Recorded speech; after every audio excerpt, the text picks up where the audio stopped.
From the Weather NorCal Command Center, this is your afternoon update. Dennis's Heating and Air Conditioning is Northern California's premier heating and air conditioning contractor. From residential housing, large commercial projects, installation to repair, sheet metal fabrication, and everything in between, we are your go-to heating and air conditioning specialist.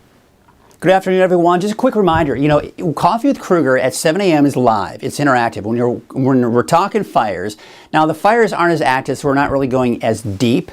But whenever the fires are really active, we go into the deep dive into the fire perimeters, the acreage, how far they are to certain communities. You can ask questions if you're concerned about your home or your neighborhood. We can go into that and see how far that fire is to your community. It's all live, it's all interactive. If you missed it, but you still want to see what's going on with those fires, the latest, at least from the morning of that day, just go to this right here. You click on this banner. It's just below that main 24-hour streaming channel you see on weathernorcal.com. And then you can watch the latest pre-recorded version of Coffee with Kruger. Be sure to check that out. And if you just want to check on what's going on with the fires at the current time that you're kind of checking it up, all you have to do is just click right here and you go to the fire page and you can get all of the information you need right there from weathernorcal.com. Be sure to check it out. It's a great resource. All right, so we've got the cooler weather. It lasts into early next week. We've got a chance for isolated mountain thunderstorms here for the next few days. We're going to take a closer look at Futurecast and you'll see what I'm talking about. Now, we do have the possibility of stronger winds going into the weekend. More on that a little bit later as well, but we do expect slightly warmer temperatures for next week, but no big or major increases in those temperatures. There's your neighborhood forecast at a glance, and we're not seeing any triple digits and not a lot of 90s with the exception of the valley, right? Otherwise, it's in the 80s for the higher elevations in the north coast, in the low to mid 60s. Now, this smoke will continue to spread eastward. If you saw smoke yesterday, most likely you're going to see it again here for today. And you know what? This is going to be rinse and repeat going into your Wednesday as well. You can clearly see the winds blowing that smoke just to the east of the Boise fire. But we're not seeing a lot of fire or smoke that is coming out of the park fire. Now, let's take a look at the winds. And they are a bit of a concern here in the eastern mountains for today, off to the northwest side of the valley. And of course, where the Boise fire is, we see those winds coming from the northwest there at a little over 20 miles per hour. We see the winds die down overnight. They pick back up. In fact, a little bit even more concerning going into Wednesday afternoon for the northwest side of the valley. Winds may be a little bit weaker, but still fairly strong in the eastern mountains. And once again, you can kind of see where the Boise fire is, kind of still in that 20+ mile an hour range here. Now we take you into your Thursday, and it looks like the winds maybe not as strong, but still a little gusty and breezy in some spots here that have been seeing those winds over the last few days. The humidity levels are also an area of concern and something that we've got to watch.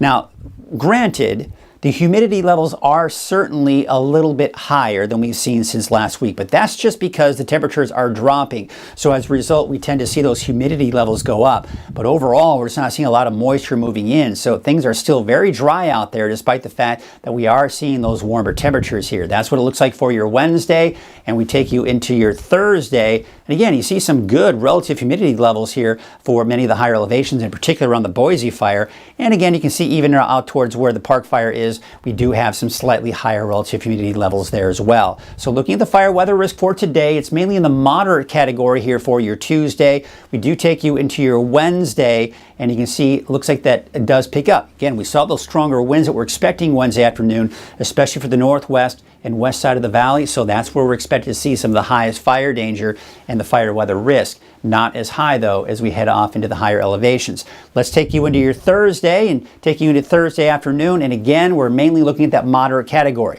So really what it's going to come down to this week are the winds. Are the winds going to pick up? If they pick up, that can elevate that fire danger, because overall the humidity levels are certainly higher than they have been, with those lower temperatures also helping. All right, so there's all that monsoon moisture over the desert southwest. That's pretty much going to stay there. However, when we look at Futurecast, what we'll see this afternoon is those pop-up cumulus clouds. If we see a stray shower or even a thunderstorm this afternoon or evening, I wouldn't be surprised. But I don't think it's going to be very widespread, which means it's few and far between.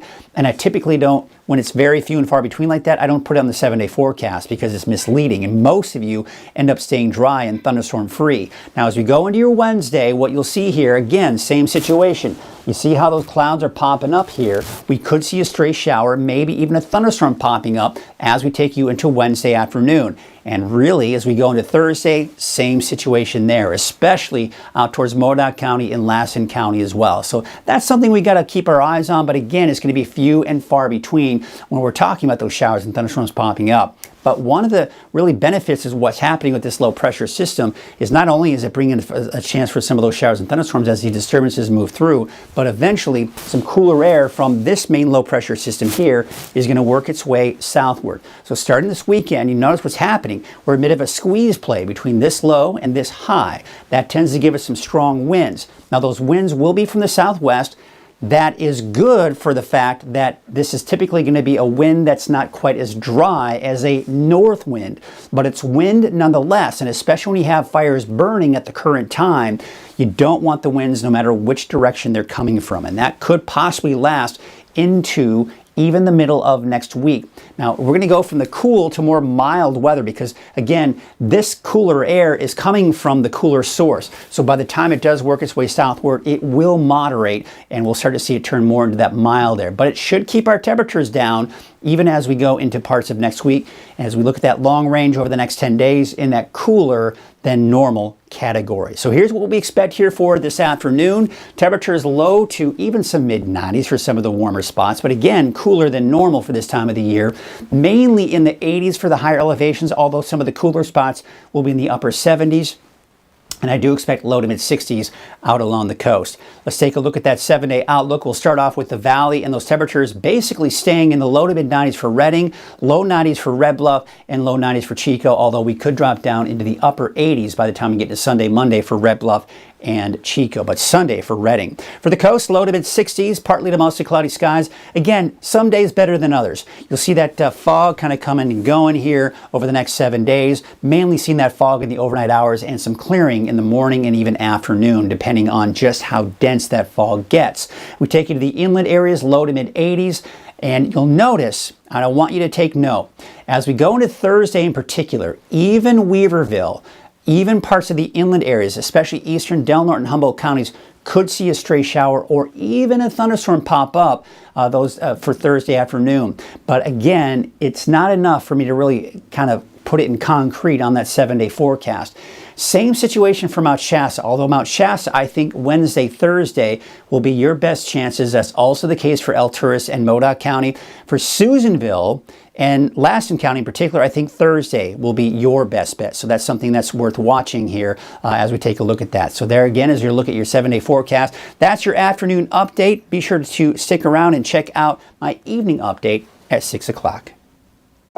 We're the locals down the street. The neighbor you come to for advice. A nest egg for the golden years. A loan or a new account for that growing business.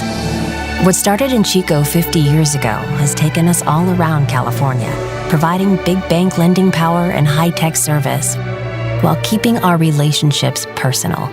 We're still the locals down the street, no matter where your street might be. Tri-Counties Bank, California's local bank.